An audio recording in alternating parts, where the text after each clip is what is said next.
พุทโธสุสุทโธกรุณามหันโนพระพุทธเจ้าพระองค์บริสุทธิ์มีพระกรุณาดังว่ามหันโนโยจันตาสุทธาภรญาณโรจโนพระองค์ใดมีตาคือญาณอันประเสริฐบริสุทธิ์ถึงที่สุดโลกัสสะปะโปปะกิเรสาคาตโกพระองค์ข้าเสียซึ่งบาปและอุปากิเลสของโลกวันธามิพุทธังอาหามาทะเลนาตังข้าพเจ้าไหวพระพุทธเจ้าพระองค์นั้นโดยใจเคารพเพื่อธัมโมปฏิโปวิญญาตัสสะสะตุโน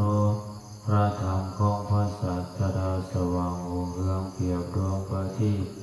โยมาคาปะกรรมตะเพทะพินาโกจำแนกประเภทคือมรรคผลนิพพานส่วนใด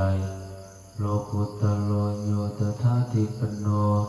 จึงเป็นตัวโลกุตละและส่วนใดที่สิ้นแห่งโลกุตละนั้นวันธามิธัมมังอาหามาทะเลนาตังข้าพเจ้าไหวพระธรรมนั้นโดยใจเคารพเพื่อสังโฆสุขิตาปัญญาติขิตาสันนิโตพระสงฆ์เป็นนาบุญอันยิ่งใหญ่กว่านาบุญอันดีทั้งหลายโยทินทาสันโตสุปตานุโปทาโกเป็นผู้เห็นพระนิพพานตรัสรู้ตามพระสุคตหมู่ใดโนลาไปโนริโยสุเมธาโสเป็นผู้ละกิเลสเครื่องโลเลเป็นพระอริยเจ้ามีปัญญาดีวันธามิสังฆังอาหามาทะเลนาตังข้าพเจ้าไหวพระสงฆ์หมู่นั้นโดยใจเคารพเพื่ออิเจวเมกันตาภิกขุสนัยยกังวัตถุตยังวันทายตาปิสังฆตังปุญญังมายายังมามะสัพพุปะทวังมหุนตุเวตัสสะปะภาวสิทธิญาคนใดที่ข้าพเจ้าผู้ไหวอยู่ซึ่งวัตถุสามเพื่อพระรัตนตรัยอันควรบูชาอย่างยิ่งโดยส่วนเดียวได้กระทำแล้วเป็นอย่างยิ่งสิ่งนี้เพราะอุปทาวาทั้งหลายอย่าได้มีแก่ข้าพเจ้าเลยด้วยอำนาจความสำเร็จอันเกิดจากบุญนั้นอิทาตถาคโตโลเกอุปนโนพระตถาคตเจ้านั้นเกิดขึ้นแล้วในโลกนี้อรหังสัมมาสัมพุทโธเป็นผู้ไกลจากกิเลสตัสสะหูชอบได้โดยพระองค์เองธัมโมจะเทสิโตนิยานิโกและพระธรรมที่ทรงแสดงเป็นธรรมเครื่องออกจากทุกข์อุปัสสามิโกปรินิพพานิโกเป็นเครื่องสงบกิเลสเป็นไปเพื่อปรินิพพานสัมโพธพมิสุภตปเวทิโตเป็นไปเพื่อความรู้พร้อมเป็นธรรมที่พระสุคตทรงประกาศมัจยันตังธัมมังสุตาวาเอวังสนามะพวกเขาทั้งหลายเมื่อได้ฟังธรรมนั้นแล้วเปลี่ยนได้รู้อย่างนี้ว่าสาติปิทุกขาแม้ความเกิดก็เป็นทุกข์สลาปิทุกขาแม้ความแก่ก็เป็นทุกข์มารณะปิทุกขังแม้ความตายก็เป็นทุกข์โสกะปริเทวะทุกขโทมนัสสุปัญญาสัพพิทุกขาแม้ความโศกเศร้าความห้องไห้ห่างหายความหมดสบายกายความหมดสบายใจความเข้าจันใจก็เป็นทุกข์อภิเยหิสัมปยุโคทุกโคความประสบกับสิ่งบ่เป็นเที่ยงที่พอใจก็เป็นทุกข์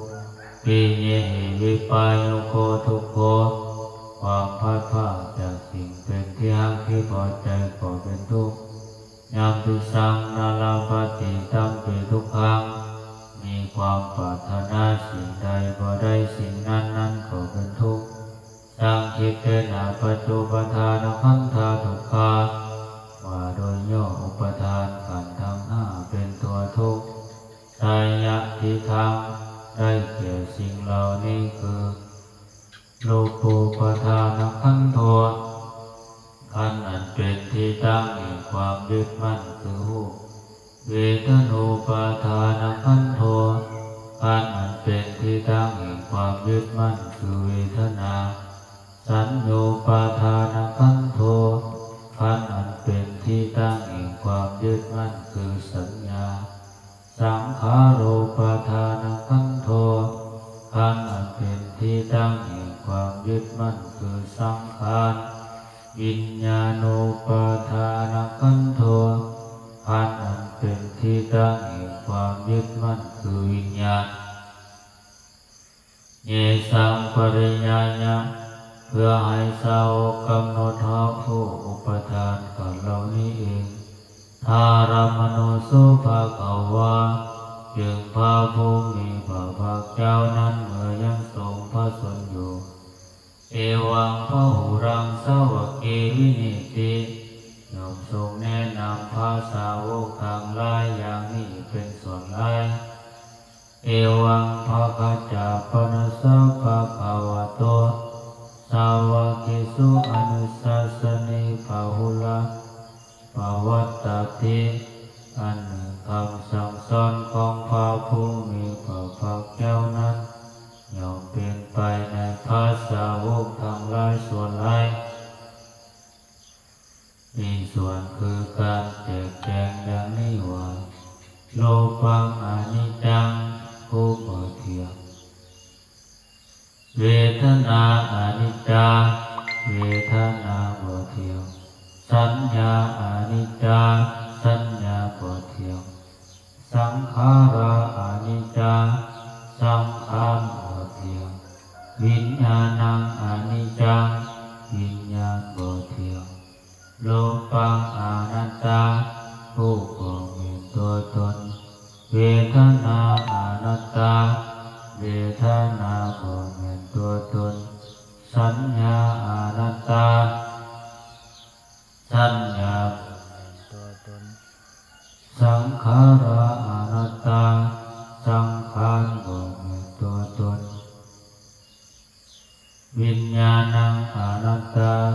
วิญญาณบ่มีตัวตนสัพเพสังขาราอนิจจาสังขารทั้งหลายทั้งปวงบ่เที่ยง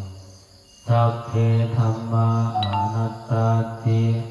ธรรมทั้งหลายทั้งปวงบ่มีตัวตนดังนี้เตมายังโอตินามหะพวกเอาทั้งหลายเป็นผู้ถือข้องงามแล้วสาติญาโดยความเกิดสลามาลาเนนะโดยความแก่และความตายโสเกหิปาริเทเวหิทุกเขหิโทมานัสเสหิโอปัญญาเสหิ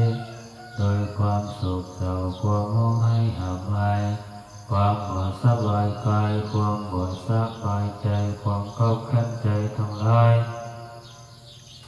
ทุกขตินาเป็นผู้ถือความทุกข์อย่างลงแล้วทุกขาปะเรตาเป็นผู้มีความทุกข์เป็นเบื้องหน้าแล้วอเปวนามิมัสสะเกวรสะทุกขังอัตถัสสะอันตกิริยาปัญญาเยทัตติคิดอย่างใดการทำที่สุดแห่งความทุกข์ทั้งหมดนี้จะปรากฏชัดแจ้งแก่เราได้อิระปรินิพพุตังติตังภคะวันตังพุทธิสสะอรหันตังสัมมาสัมพุทธังเราทั้งหลายอุทิศพระผู้มีพระภาคเจ้า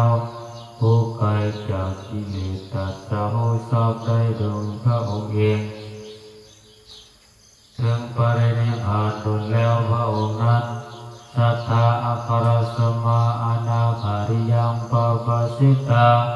เป็นผู้มีศรัทธาออกบวชจากเพื่อนบอกเกี่ยวข้องด้วยอื่นแล้ว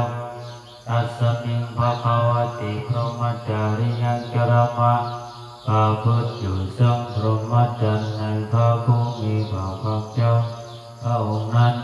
กิจกุณังสิกขาสิวสมาปนา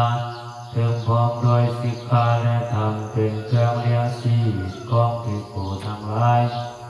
ตังโนพรหมจาริยังอิมัสสะกิวารัสสะพ ทุกขคทัสสะอัตตกิริยาญาสังวัตตตุขอให้ภูมิจันทร์ของเราทั้งหลายนั้นจงเป็นไปเพื่อการทำที่สุดแห่งกองทุกข์